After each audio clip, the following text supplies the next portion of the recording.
Fala pessoal, eu sou o Thiago Laginestra, da Geração Saúde Seguros, e hoje, pensando em Setembro Amarelo, nós trouxemos um especialista de saúde mental, e eu tenho o prazer de receber Adriana Borges, parapsicóloga, para nos trazer informações que são boas para o nosso cotidiano e para o nosso dia a dia. Primeiramente, obrigado pela oportunidade, Adriana. Eu que agradeço. Estamos à disposição para te ouvir, espero que seja um prazer esse bate-papo. O nosso intuito vai ser entregar informação para o cliente, e para os prospectos, né? Porque é super importante, um assunto que está cada vez mais falado, o cuidado da mente. E o Setembro Amarelo levanta um alerta ao suicídio.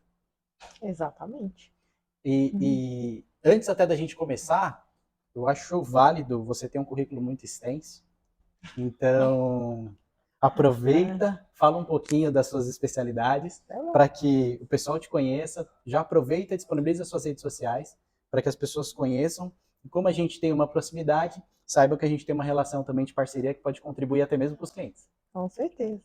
Bom, vou falar um pouquinho sobre mim. Eu falo que a gente nunca é, a gente está, né? Boa. A Adriana veio da área de TI, mas vamos falar da parte que desenvolveu esse lado, né, da parte mental.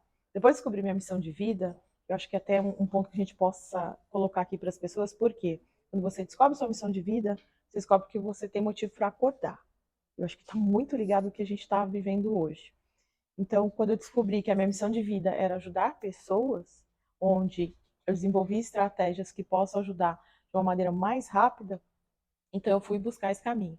Eu tenho uma formação em parapsicologia, numa linha científica, onde a gente trata a causa e não consequência. Lógico, consequência também a gente trabalha, mas a causa é muito importante.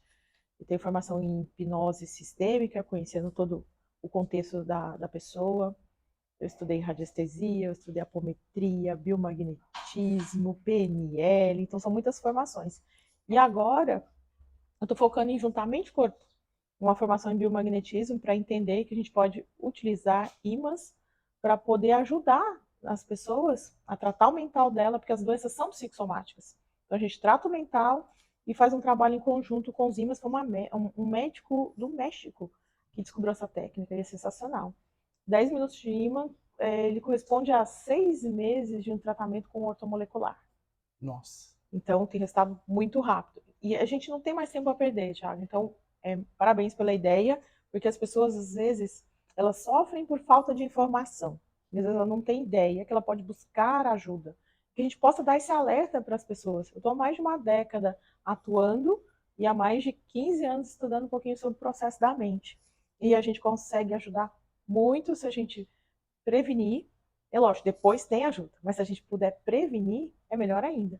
Então, Show. fica à vontade de perguntar que o que a gente puder responder. Se a gente tocar uma pessoa, a gente já ganhou aqui o nosso tempo, né? Ótimo, ótimo. Então, como você está nos presenteando, quero aproveitar esse momento, já te presentear também. Ó, tá vendo, gente? E a gente tem um Muito símbolo. obrigada. Geração Saúde. Saúde mental começa, né? E se precisar de seguro saúde, né? E você Obrigada. oficialmente faz parte dessa Olha, história. Eu tá falo que vendo? todo mundo que passou pela nossa vida faz parte da nossa história. E o quanto é importante a gente valorizar cada minuto, cada momento, cada informação, cada coisa que pôde contribuir para que a gente crescesse ou absorvesse. Muito obrigada. Gente, também ajuda a saúde mental. Assim. Legal.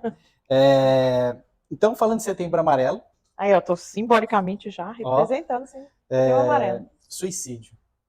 Suicídio, eu acredito que é o extremo, né? É o ponto Sim. final de uma situação mental. Quais são os cuidados que uma empresa, ou uma família, ou um indivíduo pode ter para identificar alguém suicida? Tá. A gente tem que tomar muito cuidado. Hoje o suicídio, né, é a segunda maior causa entre os jovens até 29 anos. E o primeiro contexto que a gente precisa observar é as rotinas dessa pessoa. Né? Então, assim, uma coisa é a gente ter personalidade, ter determinados comportamentos, né? Por exemplo, você tem família, você está acostumado. Quando um amigo, alguém da família próximo, começa a mudar o comportamento, eu acredito que já seja um alerta. Ah, é normal, a gente vai ter dias que a gente está muito bem, vai ter dias que a gente não está tão bem. Mas, se a gente ficar numa linear negativa durante muito tempo, já acende ali uma luzinha para a gente começar a absorver, entender que esse contexto não está normal. Então, acho que é o primeiro indício. Então, assim, o alerta para as pessoas é qual é o comportamento dessa pessoa? Nós vamos ter pessoas mais alegres, mais entusiasmadas, pessoas mais tímidas e reservadas. Então, acende o farol, a partir do momento que essa pessoa muda bruscamente, ou de uma hora para outra, né? Então, observar se tem, mantém a atividade dela no trabalho, ou com amigos, colegas de estudo. Cada contexto é um contexto, mas a primeira coisa é mudança de comportamento. Tá fugindo de um padrão Sim, de normalidade daquilo que a pessoa está acostumada a fazer, já está na rotina dela. A gente precisa ficar atento e, na medida do possível, claro, com a liberdade que se encontrar, tentar contribuir com uma pergunta, às vezes um abraço, uma pergunta de como você tá precisando de alguma coisa, pode fazer a diferença na vida daquela pessoa. sem dúvida. A gente vai ver do hora do acordar ao dormir. A alimentação também diz bastante, né? Então, por exemplo, a pessoa que está num estado mais depressivo, ela já não tem tanta fome, ela não quer interagir, né? Ela dispensa as refeições, ela acaba seguindo uma rotina diferente. Então, é que cada um vai ter uma rotina, né? Então, eu acho que é importante observar. Você conhece o seu eleitorado, como se diz, né? As pessoas estão próximas de você. Uma grande questão para a gente que é leigo é como chegar em alguém para falar, Uhum. mesmo que eu já tenha identificado que tem algo que está diferente ou que está estranho na pessoa, como eu chego para abordar ela sem que isso possa gerar, ao invés de uma atração, uma rejeição? Que a minha ideia é gerar uma atração para que a pessoa possa mudar esse cenário. Mas dependendo da forma que eu falar, pode gerar uma rejeição. Sim. Qual que é o formato ideal? Como que eu posso contribuir se eu identifico algo ou alguém suicida? Ou com indícios suicidas? Então, primeiro você tem que conhecer o perfil da pessoa, se ela está próxima de você. Chegar com essa colocação diretamente, eu acho que é muito impactante, pode ser que realmente gere a rejeição. E a gente tem que entender a faixa etária. Igual eu falo, eu não sou psicóloga, mas eu entendo que a gente tem que entrar em contato com essa pessoa, porque assim, vou te dar um exemplo. Você é pai e você tem, né, criança. Então, não é a criança que tem que chegar até você. É você que tem que diminuir, se abaixar, né? Porque as Se pessoas acabam. colocar na mesma conexão, no Isso, mesmo patamar. para poder ter essa, né? Você tem filho muito pequeno ainda, mas ainda se fosse adolescente, por exemplo. Então você tem que entender o contexto dele, como que ele pensa, como é que ele age, e abaixar até a idade dele. O que conecta vocês? Então você tem que usar essa conexão, não vai falar direto na palavra, mas ser amigo, conversar, ver se for uma criança que não se abre, um adolescente que não se abre, é mais complexo, mas chamar para fazer alguma atividade, para isso a pessoa começar a recusar, tentar entender, conversar, não falar diretamente do assunto que essa abordagem vai assustar, porque às vezes a pessoa nem tem ideia disso, Tá. tá? É, lógico que só um profissional habilitado vai ter condições de poder verbalizar e falar realmente sobre isso. Só que, se a pessoa tiver resistência a um tipo de terapia, a gente sempre indica. E é nesse caso, procurar alguém da saúde mental. Tá. Eu já peguei casos que a pessoa não se abria com ninguém. Então, o que aconteceu? A pessoa teve uma crise de ansiedade que foi parar no hospital, né, tudo. Então, o que a família fez? Para ofereceu ajuda, ele aceitou, mas ele não quis se abrir no primeiro dia. Entendi. Tá? Hoje, quando a gente conversa, ele fala para mim: olha, eu não contei para ninguém, você é a primeira pessoa que eu tô contando. E isso é gratificante. Eu consegui ganhar a confiança dele. E o importante é que se a pessoa não conta ou não se abre, você não consegue ir lá e oferecer o tratamento ideal, a cura ou Hum. a ressignificação daquilo. A gente fica sem. Vocês profissionais da mente ficam sem ter como agir, né? Se ele não se abrir. Se ele não se abrir, fica mais complexo. Ó, tem muitas. É o que eu falo, é muito pessoal, porque assim, o ser humano é único. Então, você tentar, primeiro, oferecer na alimentação, vou dar um exemplo. A pessoa está diminuindo e reduzindo a comida. Oferece o prato que ela mais ama.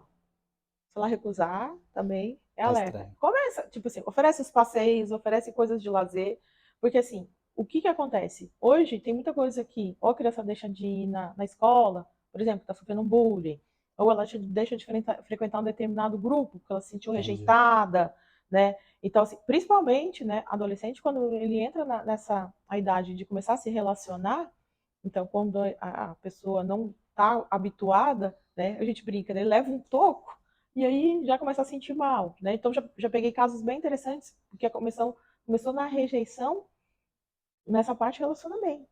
E aí começa a ter ou amizades abusivas, alguma coisa nesse sentido, que a pessoa começa a dar indícios em casa. Curiosidade, não sei se você tem esse número, mas o maior índice de suicídios é em homens ou mulheres? Normalmente mais mulheres, pelo que eu sei. As tentativas, elas são, na realidade, Mais mais vulneráveis vulneráveis na emocionalmente. mente e na parte de sensibilidade.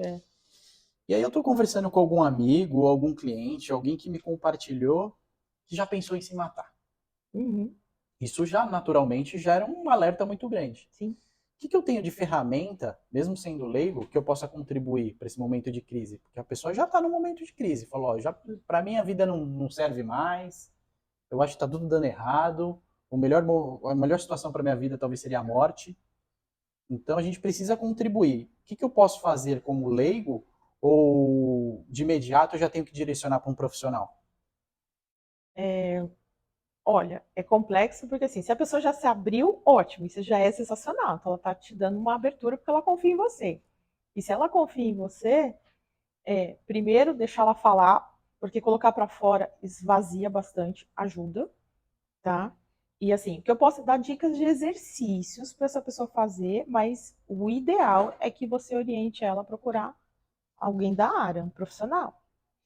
É porque falando em empresas, dentro dos bastidores das empresas, às vezes solta uma brincadeira ou Sim, outra, mas nem sempre é uma brincadeira. Algumas coisas podem ter ali um fundo de verdade. E aí é legal a gente expor isso e trabalhar a sensibilidade de todos para estar atento no que está acontecendo ao seu redor. Porque as pessoas dão sinais, né? sim. E o mais engraçado é que a gente, como ser humano, também tem que trabalhar o autoconhecimento, se respeitar e entender que o seu corpo avisa também os sinais, né? Exatamente. Acho que não tem como a gente não fala, associar o suicídio à depressão, ansiedade, síndrome de pânico. Acho que todas essas premissas vão levar ao momento final. Agora tem um novo termo lá, que é muito usado, Hum, o burnout, o, que o pessoal está falando muito. É, mas todos eles levam para o mesmo caminho, que é o suicídio, se não resolver essa situação. O que você recomenda para as pessoas, ou para o dia a dia, cuidar da mente, ou para as empresas até pensarem para os seus colaboradores, para agregar valor? tá. As pessoas não têm noção do quanto essa saúde mental é importante em diversos aspectos. Só que a maioria das pessoas, elas buscam ajuda quando realmente a dor está muito grande. Só que, por exemplo, se a gente for falar em contexto empresarial, eu vou falar o meu caso, o que aconteceu. Eu trabalhei em empresa e eu estava chegando num ponto que eu não estava enxergando lá na frente, porque eu queria me sentir útil, tá? Então, assim, sugestão para a empresa: conhecer, fazer programas assim de conhecer a personalidade da pessoa. Vou dar um exemplo. Dentro do estudo que eu fiz, eu tenho uma personalidade que não gosta de rotina. E eu trabalhava numa rotina muito grande e aquilo começou a incomodar, né? Então eu ficava trabalhando olhando no relógio, o que eu não achava justo nem comigo nem com a empresa. Então por isso que eu até pedi para ser liberada nesse sentido, porque não era justo com a empresa. Ela estava fazendo a parte dela. Só que apesar de ser uma empresa que me acolheu, que, né, fiquei lá 6 anos, a gente não tinha uma programação, tinha uma festa anual, que normalmente as empresas fazem, mas oferecer, de repente, atividades que possam quebrar, né, essa rotina, Extravasar, isso, descarregar. proporcionar coisas que possam ajudar nesse sentido. Eu sei que tem, né, falando em plano de saúde, por exemplo, oferecem profissionais dessa área, mas enquanto a pessoa não sente, ela não procura. Então, acho que evitar chegar nesse ponto seria sensacional. Algumas empresas já entenderam isso e no processo de contratação elas já colocam como premissa que a pessoa tenha um hobby, obrigatoriamente. Perfeito, E isso é excelente. justamente para que aquela pessoa ela tenha uma forma de descarregar aquele momento todo que ela passa dentro dos seus trabalhos. Principalmente pensando que o mercado de trabalho mudou muito nos últimos anos. O empreendedorismo ficou cada vez mais forte, as pessoas estão trabalhando ao invés de 6, 8 horas, estão trabalhando 10, 12, 14, 16 horas, e trocando a sua produtividade por remuneração, mas não uma remuneração pré-definida, ele faz o que ele quer na hora que ele quer, só que naturalmente não se tem muito controle, e aí vai se perdendo. Como que a gente pode dar dicas para equilibrar tudo isso? Trabalho, mente, corpo, família, espiritual, todas elas estão conectadas, né? Porque assim, não tem uma história que fala assim, todo mundo só vê o lado bom e não vê o lado ruim. Eu jamais posso julgar a tua vida e ter um olhar sobre a sua vida se está boa ou não. É você que está vivendo ela. Assim como você olhar para mim. Então, o que eu sugiro para as pessoas? Isso é uma busca individual. Então, o que acontece? Vou ensinar uma coisinha que é bem simples para a gente poder ter noção. Tem uma ferramenta, não é uma ferramenta do meu trabalho, mas que dá para você guiar, que chama Roda da Vida. É só colocar no Google que você vai encontrar. Busca a imagem e ela tem todos os setores lá. Para e reflete. Lá tem espiritualidade, filhos, família, trabalho, financeiro. Tem, se não me engano, são 10 setores, tá? Mostrando as relações, amigos, né? Enfim. Você tem que fazer uma pontuação. Olhar para aquilo com carinho e pontuar. Se der um número, você tem que colocar de 0 a 10, contar aquele setor na tua vida. Então, não deixar que a coisa zere, que a coisa fique um número muito baixo, ou, o trabalho está maravilhoso, mas a família está péssima. Então, tem que ter um olhar sobre isso, e medir isso de verdade. Então, eu tenho pacientes que faz a roda da vida todo ano. Por quê? Porque se cobra em ter uma alta pontuação em todos os setores. Então, acredito que isso é uma dica fácil, né? É o que eu estou falando, não tenho como pontuar por você, mas se você sentar lá e analisar, você vai saber como está o contexto. Aí sim, tá ruim, preciso de ajuda. Aí sim, não deixa a coisa estourar, porque aí eu acredito que fique mais. Tem um jeito? Tem. Só que não precisa chegar nesse nível, né? Você comentou que trabalhou em empresa tradicional. Sim. E eu também, por 9 anos, fui bancário, né? E, para quem não sabe, o bancário ele é mais afastado que um policial. Nossa, de tal pressão eu imagino que eles têm no seu dia a dia para atingir as metas e não perder o seu emprego, na verdade, porque a gente sabe que eles usam isso como ferramenta. E aí muitas pessoas eu acompanhei de perto, colegas de trabalho que chegavam na porta da agência para o seu dia de trabalho e começavam a tremer. Nossa. Ou chegavam na porta do trabalho, no seu dia normal, aquilo que deveria ser normal, a respiração já faltava. Eu já escutei muita gente falar que já começava a passar mal na hora da musiquinha do Fantástico. Tem. Que é antes, né? Que é bem antes de chegar na porta, né? Então já dava aquele suspense. E aí a gente... Eu sou um cara muito crítico com relação a isso, porque a gente precisa se conhecer. Quando alguém me fala que não tá bem, eu falo, você sabe o porquê? Identifica o que está acontecendo aí dentro. Porque a gente só pode mudar o que entra. O externo aqui é igual para todo mundo. Você não pode se abalar com uma informação ou algo que veio até você que é do mundo. Você tem que tomar cuidado de como você está absorvendo isso. E eu vejo que as pessoas estão mais vulneráveis. E principalmente os jovens. Muito. A gente tem recebido muitos jovens aqui e às vezes é uma poeirinha que está acontecendo, ele já acha que é uma pedra que estão atacando nele. Hoje tudo, eu vejo muito a palavra bullying estar muito em alta. Tudo ele sente que está sendo atacado, né? Mas está sendo atacado ou a gente está passando por uma dificuldade do momento de transição, muita tecnologia? O que está acontecendo que as pessoas, os jovens, não estão conseguindo ser mais fortes do que talvez a minha geração ou a sua geração? Acho que eu fui a última. Foi a última. Que era, eu falo que a geração dos 80 foi a última que é mais parruda, que aguenta um tranco. A geração 90, muito chorão. Muito chorão. E aí as empresas, elas querem. Aqui a gente tem processo de captação e oportunidade para jovens de 18 a 25 anos. mas a gente se depara com grande dificuldade para que eles sejam produtivos e para que eles tenham foco em fazer. Por quê? Porque eles vêm com várias crenças, várias travas, a mente vulnerável, tudo tá ruim, tudo ou não tem nenhuma perspectiva de vida. O que a gente pode contribuir para o mundo? Você já contribui, mas nós como profissionais da área, a gente pode sinalizar uma empresa no formato de contratação, a gente pode sinalizar uma empresa que já é da nossa carteira sugestões de como ele melhorar talvez a dinâmica dos funcionários, o quanto importante é eles colocarem um profissional de mente lá dentro, fazer grupos terapêuticos para contribuir com isso. O que a gente pode fazer em conjunto? Eu, enquanto profissional, né, liberal no caso, eu estou proporcionando agora grupos de atendimento que às vezes a pessoa nem tem noção. Mas assim, vamos falar de uma maneira generalizada, assim, você falou das mudanças. Eu acho que tudo começa na sua casa. Os pais de hoje não são os pais de ontem.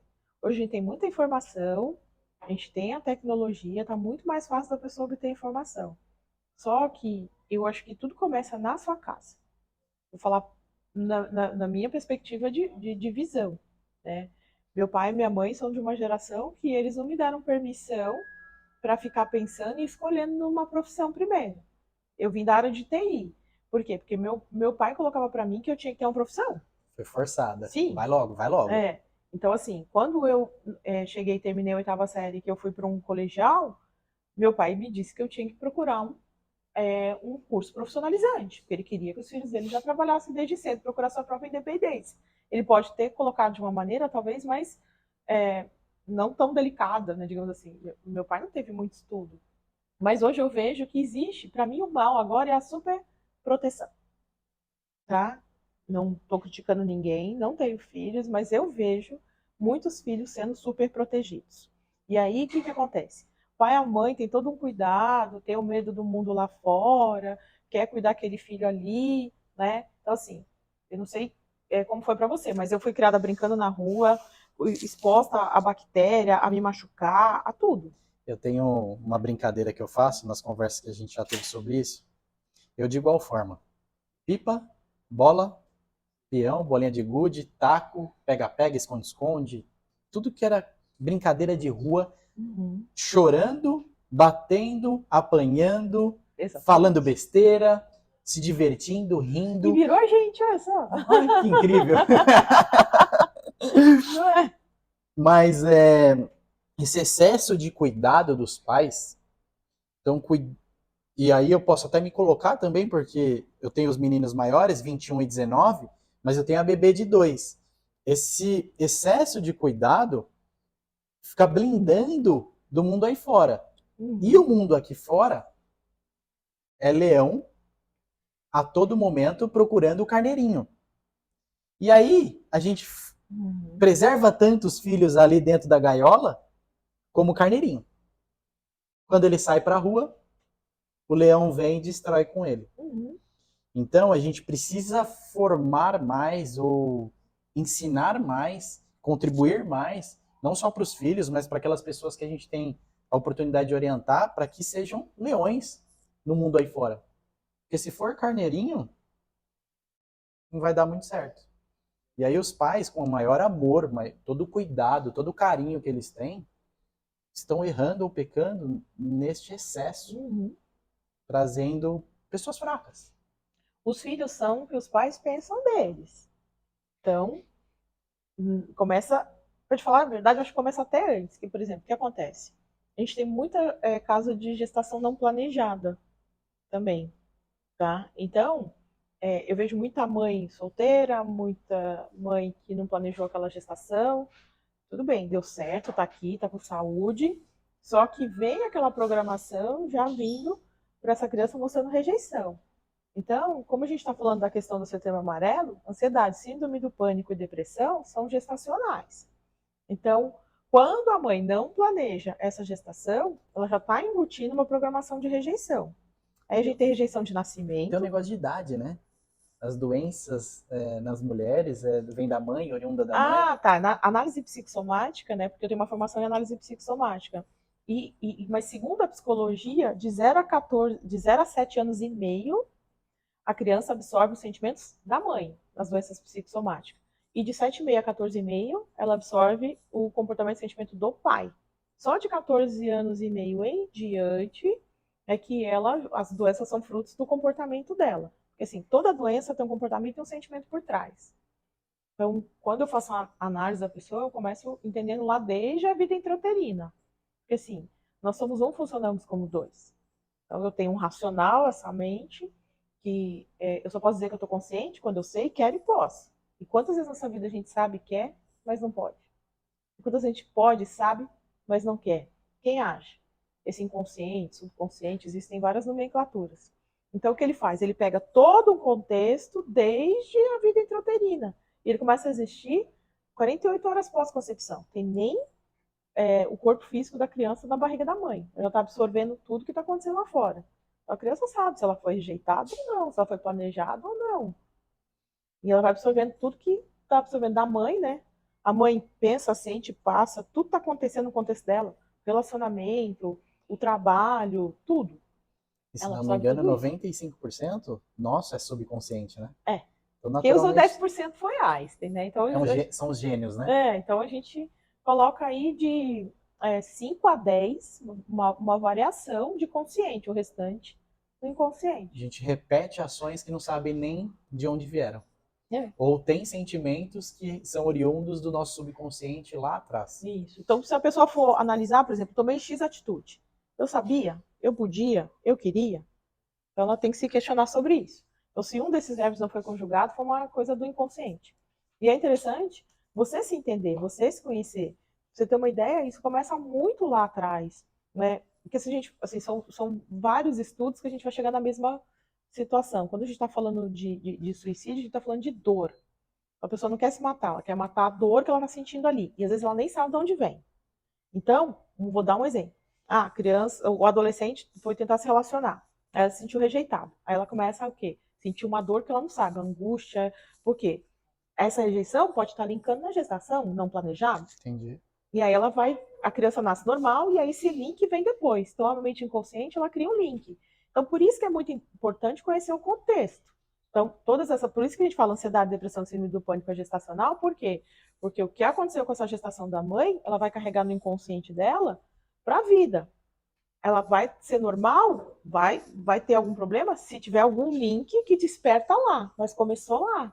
Então, por isso tem que entender o contexto e saber. Eu acredito assim que se uma empresa quiser ser bacana mesmo e ajudar, ela pode começar desde ajudar nesse processo das suas mulheres terem boas condições de ter uma boa gestação, de ter um contexto que ajude ali.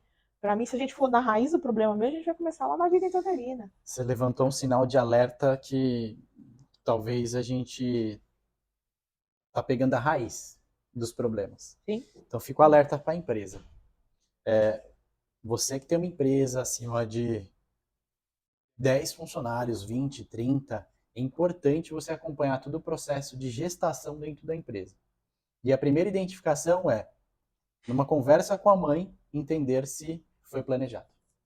Se não foi planejado, dali em diante já é necessário se fazer algum acompanhamento terapêutico para que isso não gere frutos. Porque tem alto índice também de depressão pós-parto. Né?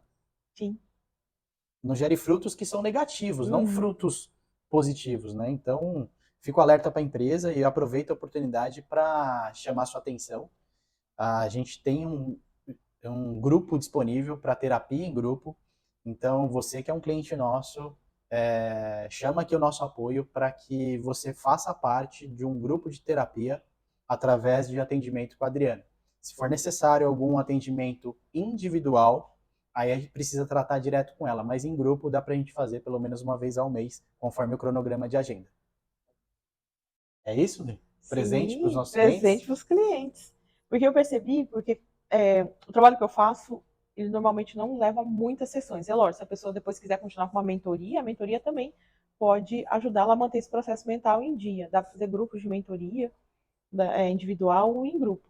Mas as pessoas hoje, eu dou abertura para poder fazer o grupo terapêutico em grupo gratuitamente, pelo menos uma vez por mês. qual que é o intuito ali? Só para você entender. Vou dar um exemplo que eu acho que é muito interessante. Eu tô aqui, eu tenho água, tá? Só que aí eu quero mudar a bebida, eu quero tomar champanhe. Só que se eu jogar essa champanhe aqui na água, não vai ficar nem água nem champanhe. Então, o que acontece com as pessoas? Ela começa a deixar encher o copo dela e não percebe. E aí, quando ela enxerga uma coisa nova e quer uma coisa nova, ela não consegue, porque o copo dela tá cheio. Entendi. Então, o trabalho que eu faço é isso. Esses grupos que eu tenho feito é para a gente esvaziar. Tá? Então, todo o trabalho que eu faço é para a gente tirar sentimentos. Como é que o ser humano funciona? Eu tenho um pensamento que gera um sentimento, que gera um comportamento. Então, pensei, água. Aí, nossa, delícia, água refrescante e tal. Qual é o comportamento? Eu vou lá, pego, encho o copo, caneca e tomo. Tá? Então, tudo na vida da gente, tudo que existe no exterior, ele começou no interior. Então, nós temos o poder da criação. Só que muitas vezes isso nem chegou no pensamento. Quando eu falei do tratamento com ímãs, esse trabalho é para encontrar ainda pensamentos, emoções que nem chegaram aqui, não formou nem o pensamento ainda. E está oculto isso no inconsciente. Então, o grupo tem a proposta disso, da gente esvaziar primeiro para poder colocar coisas boas. A gente misturar duas bebidas diferentes, é a mesma coisa com a gente. Como é que eu quero uma coisa boa, né? Então, falou-se muito em lei da atração. Então, parecia que era só você fechar o olho, mentalizar e trazer. Tá, mas e o lixo que você já traz, que você nem sabe? Como é que eu quero uma coisa boa se eu me sinto culpado, que eu tenho vergonha, que eu me sinto inseguro, que eu não me sinto merecedor? Isso acumula. O copinho da pessoa entorna. Só que quando entorna pode ser tarde demais. Assim, pode dar uma dica de exercício, já que a gente está falando isso, tá? Boa. A pessoa não sabe ainda que, sei lá, que ela tá pensando uma besteira, mas não deixa o teu copo encher. Vou dar um exercício que é bem simples de fazer em casa. Pega papel e caneta, escreve tudo que você está sentindo. Tive um dia péssimo, briguei com a mulher, briguei com um colega de trabalho, me aborreci no transporte, enfim, qualquer coisa. E coloca lá. Me deu raiva, me deu X. Coloca, gente. Não tem, é você com você mesmo. Escreveu tudo ali, tá? Lê, né? Se quiser lembrar de coisas antigas, pode ser do dia, pode ser da semana. Se você fizer isso uma vez por semana, tenho certeza que já vai ajudar muito. Escreveu tudo no papel, tá ali, ó, tá aqui. Leu, conferiu, tá bom. Vamos eliminar isso agora? Rasga. Ó, observa, tem que estar olhando ali, ó. Nós estamos mudando a percepção através dos sentidos, tá? Rasga, coloca num recipiente que você possa colocar fogo, com segurança, claro, né? Enfim. Aí você queima, vê queimar, depois você pega aquela cinza, vai num tanque, num outro lugar, abre e fica vendo esvaziar a água, levar a cinza. A sua mente vai ter a nítida percepção que você esvaziou, você pôs para fora. Dá um alívio sensacional. Quanto custa fazer um exercício desse? Custa nada e eu vou fazer pra mim, tá? Aí, tá vendo? Muito bom. Já pode, quem tá vendo o vídeo aí já aproveita. Fica alerta aí pra galera colocar isso dentro das empresas. Porque quando a gente fala de empresa, o pessoal fala muito de sobrecarga, ou as empresas estão gerando muito trabalho. E aí me leva ao pensamento de estresse versus cansaço, que são coisas distintas.